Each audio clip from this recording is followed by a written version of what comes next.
Y computer understand only 0 and 1। हमारा जो computer होता है वो सिर्फ 0 एंड 1 क्यों ही समझता है। मतलब कि मैं अगर अपने कंप्यूटर में अंकित टाइप करता हूँ तो वो उसको 0 एंड 1 की फॉर्म में ही समझेगा। ओके, तो ये जो हमारा कंप्यूटर होता है वो सिर्फ 0 एंड 1 क्यों ही समझता है, मतलब कोई दूसरा नंबर क्यों नहीं या फिर कोई दूसरी डिफरेंट लैंग्वेज क्यों नहीं समझता। ओके, कुछ इस तरीके के सवाल आपके भी दिमाग में आते हैं तो आपने इस वीडियो पर सही क्लिक कर दिया है, क्योंकि आज मैं इस वीडियो में बहुत ही सिंपल तरीके से आपको इसका आंसर देने वाला हूँ।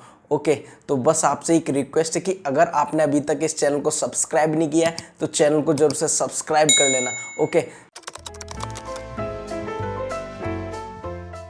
तो जब भी हमसे ये पूछा जाता है कि what is a computer, okay, तो हमारा जो एक लाइन में जो आंसर होता है वो ये होता है कि computer is an electronic machine. Computer क्या है? एक इलेक्ट्रॉनिक मशीन है, एक इलेक्ट्रॉनिक डिवाइस है। ओके, तो इलेक्ट्रॉनिक डिवाइस में बेसिकली होता क्या है कि उसमें सिग्नल पास होता है या फिर सिग्नल पास नहीं होता है। ओके, तो क्योंकि हमारा जो कंप्यूटर है वो भी एक इलेक्ट्रॉनिक मशीन है, ओके, तो वो भी कुछ इसी तरीके से काम करता है। ओके, तो जो हमारा जो कंप्यूटर होता है ना उसमें हमारा माइक्रोचिप्स होती है। ओके, तो माइक्रोचिप बोले तो उसका एक सीपीयू होता है, एक प्रोसेसर उसमें लगा होता है, जो प्रोसेसर हमारा मिलियंस ऑफ ट्रांजिस्टर से बना होता है। ओके, उसमें बहुत सारे ट्रांजिस्टर्स लगे होते हैं। ओके, अभी ये ट्रांजिस्टर्स क्या होते हैं, तो ट्रांजिस्टर को समझने के लिए हम कंपेयर करते हैं इसको स्विच से। ओके, तो जो ट्रांजिस्टर होता है वो हमारा सेम स्विच की तरह ही काम करता है। ओके, तो ये घरों में हमारा जो सिंपल तरीके से जो स्विच लगे होते हैं ना,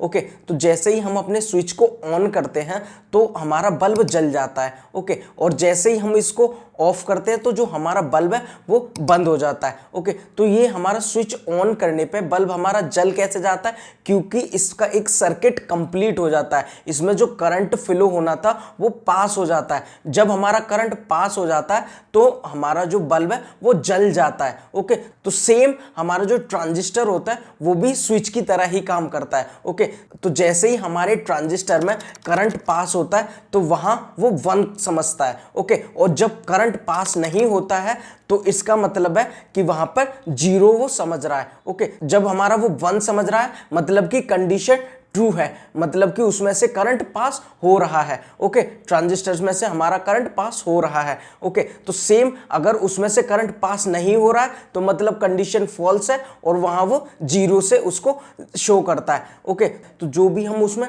टाइप करते हैं, चाहे इंग्लिश में टाइप करें या फिर किसी भी लैंग्वेज में टाइप करते हैं, तो जो हमारे कंप्यूटर में जो सीपीयू लगा हुआ है और सीपीयू के अंदर जो मिलियंस ऑफ ट्रांजिस्टर्स लगे हुए हैं वो उसको उस 0 एंड 1 की फॉर्म में कन्वर्ट कर लेते हैं। तो एक बार जब वो 0 एंड 1 की फॉर्म में कन्वर्ट हो जाते हैं तो वो उसको अच्छे से समझ पाता है। ओके, तो वो उसी के अकॉर्डिंग हमारे को रिजल्ट देता है। तो इन शॉर्ट अगर मैं बात करूं कि हमारा जो कंप्यूटर होता है वो सिर्फ 0 एंड 1 क्यों ही समझता है, तो इसका एक सिंपल सा आंसर है बिकॉज ऑफ द ट्रांजिस्टर्स। जो हमारे मिलियंस ऑफ ट्रांजिस्टर्स हमारे कंप्यूटर में लगे हैं वो स्विच की तरह हमारा काम करते हैं, और इसी कारण जो हमारा लैपटॉप है, हमारा जो कंप्यूटर है वो 0 और 1 समझता है। ओके, अगर आपका अभी भी कोई क्वेश्चन है तो प्लीज कमेंट करके जरूर से पूछना, और वीडियो इन्फॉर्मेटिव लगी हो तो वीडियो को लाइक और चैनल को सब्सक्राइब भी कर लेना ऐसी इन्फॉर्मेटिव वीडियोस के लिए। मिलते हैं किसी नेक्स्ट वीडियो में, तब तक के लिए